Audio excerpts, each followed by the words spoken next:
அனைவருக்கும் வணக்கம்.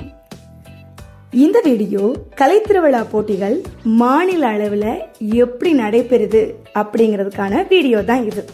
நிறைய பேருக்கு மாநில அளவில் எப்படி போட்டிகள் நடைபெறுதுங்கிற சந்தேகம் இருக்கும், ஆர்வமும் இருக்கும். எப்படி மாணவர்கள் கலந்துக்கிட்டாங்கிறதுல எனக்கும் அந்த ஆர்வம் இருந்துச்சு. இந்த வருஷம் மாறுவேட போட்டியில் மாவட்ட அளவில் வெற்றி பெற்று மாநில அளவில் எங்கள் பள்ளியோட மாணவி சக்தி டெனிஸ்கா கலந்துக்கிட்டாங்க.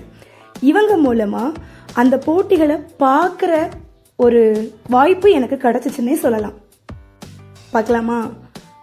நாங்கள் தென்காசி மாவட்டத்திலிருந்து கிளம்பி கரூர் மாவட்டத்தில் இந்த பள்ளியில் தான் எங்களை தங்க வச்சுருந்தாங்க. அப்புறமா கலைத்திருவிழா போட்டிகளுக்குள்ள நடைபெற இடத்துக்கு நாங்கள் போகணும். ஒவ்வொரு மாணவியும் பார்த்தீங்கன்னா அவ்வளோ ஹார்ட் ஒர்க். மாணவி மட்டும்தான் ஹார்ட் ஒர்க்கா அப்படின்னா அவங்க பேரண்ட்ஸ் அதை விட ஹார்ட் ஒர்க் பண்ணியிருந்தாங்கன்னே சொல்லலாம். எப்படி இவ்வளோ பேரண்ட்ஸ், இது முழுக்க முழுக்க அரசு பள்ளிகள் மட்டுமே நடைபெற இடங்களை மட்டும்தான் நான் காமிச்சிட்டு இருக்கிறேன். இதில் அரசு உதவி பெறும் பள்ளிகளும் நடைபெறும். அவங்க தனியாக ஒரு கேம்பஸில் இருந்தாங்க. இப்போ நாம் காமிக்கிற எல்லாமே அரசு பள்ளி மாணவர்கள் மட்டும்தான். இங்கே வந்திருக்கக்கூடிய ஆசிரியர்களோட எண்ணிக்கையை விட அந்த மாணவர்களோட பெற்றோர் இருப்பாங்க இல்லையா, அவங்களோட எண்ணிக்கை தான் அதிகமாகவும் பங்கேற்பு அதை விட அதிகமாகவும் இருந்துச்சு. என்னை பொறுத்த வரைக்கும் இந்த மாநில அளவில் கலந்துக்கிற எல்லா மாணவர்களுமே வெற்றி பெற்றவங்களா தான் அர்த்தம். ஏன்னா ஒவ்வொரு மாணவருக்குள்ளேயும் நான் அவ்வளோ திறமைகளை நான் அங்கே பார்த்தேன்னே சொல்லலாம்.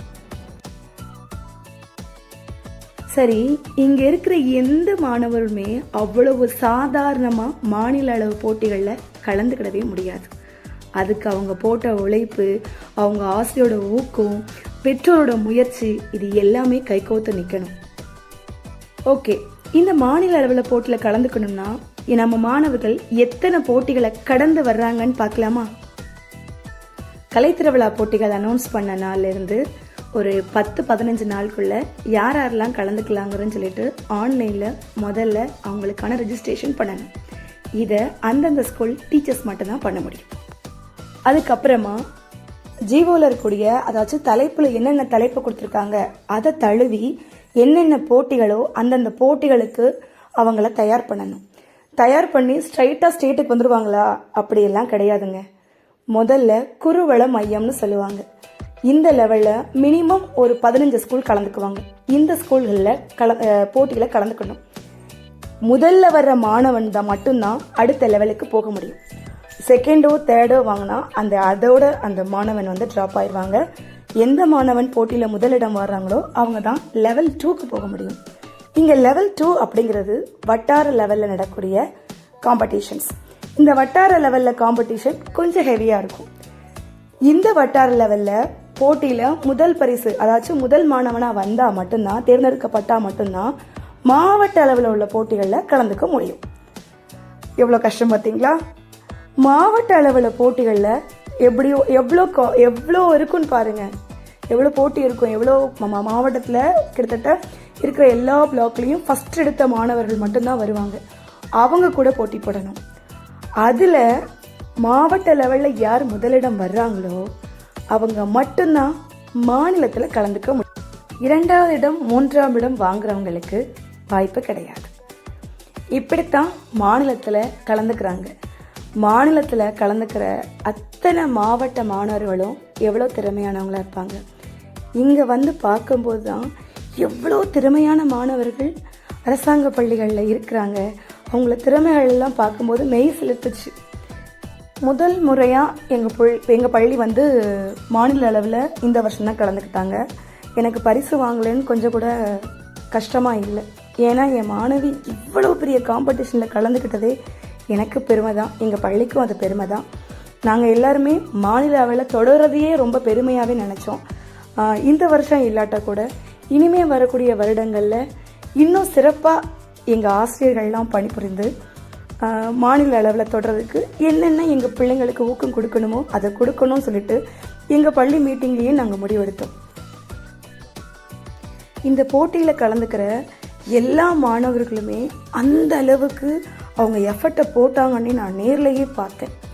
ஒவ்வொருத்தர்கிட்டையும் ஒரு வித்தியாசமாக இப்படியெல்லாம் கூட யோசிக்க முடியுமா, ஒரு களிமண் செய்கிற பொம்மை செய்கிற போட்டிக்கு இந்த அளவுக்கு யோசிக்க முடியுமான்னு சொல்லிட்டு நான் ரொம்ப ஆச்சரியத்தோடு பார்த்தேன்.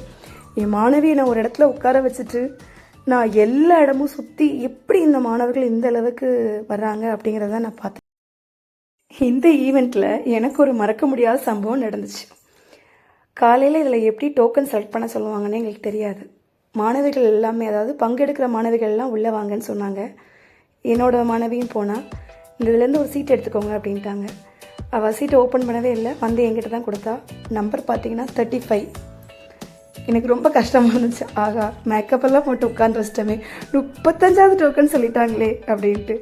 இவ்வளோ மேக்கப்போடையுமே அவள் சாயந்தரம் 4:30 வரைக்குமே இருந்து போட்டியை முடிச்சுட்டு தான் வந்தோம்.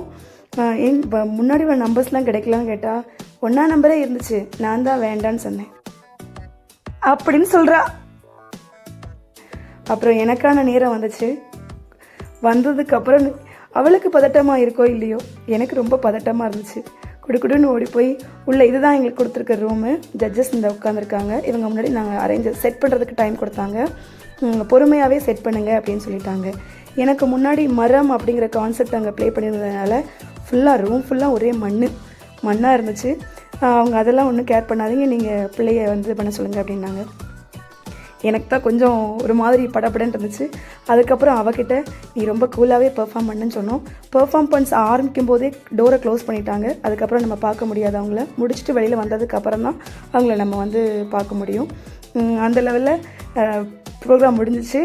ரிட்டன் வரும்போது இவங்க எல்லாருமே தென்காசி மாவட்டத்தில் போன மாணவிகள் தான், இங்கேருந்து ஜெயிச்சு அங்கே போட்டிகளில் கலந்துக்கிட்ட மாணவிகள் தான். ஸோ இவங்க எல்லாருமே நல்ல வைப் பண்ணிட்டு வரும்போது ரொம்ப ஜாலியாக சந்தோஷமாக வந்தாங்க.